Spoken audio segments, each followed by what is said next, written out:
Sinn Fein President Gerry Adams helped to carry the coffin of 23-year-old Thomas Begley from his home at Brompton Park in Ardoyne. On top lay his IRA blackberry and gloves. Several hundred people, flanked by police, followed the cortege to the Holy Cross Church. The paramilitary trappings were removed before the coffin was carried in. During the Mass, a local priest appealed for an end to the killing, and he said in the darkness of grief there were glimmers of hope.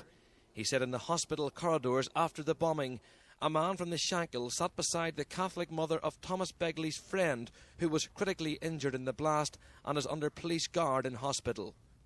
A man from the Shankill, sitting beside her, was inquiring after his own relatives.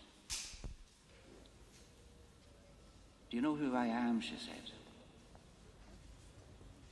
"I do," he said, and put his arms around her to comfort her. The cortege was escorted by police through Ardoyne towards the New Lodge and along North Queen Street as it made its way towards the Falls Road. But when it reached the Clifton Street junction of the West Link, only the hearse was allowed through. The hundreds of mourners following were stopped. The angry confrontation led to a mass turnaround in the middle of the street as the mourners on foot and in cars made off towards Millfield past the bottom of the Shankill Road as they tried to link up with the hearse again.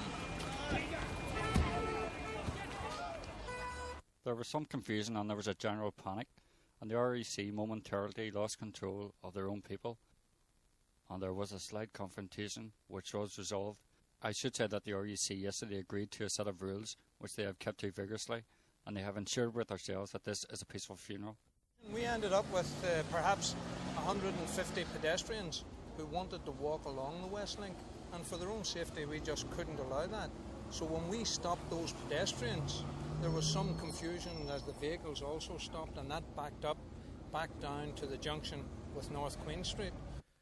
The IRA bomber was later buried in the Republican plot at Milltown Cemetery almost 5 hours after the funeral began.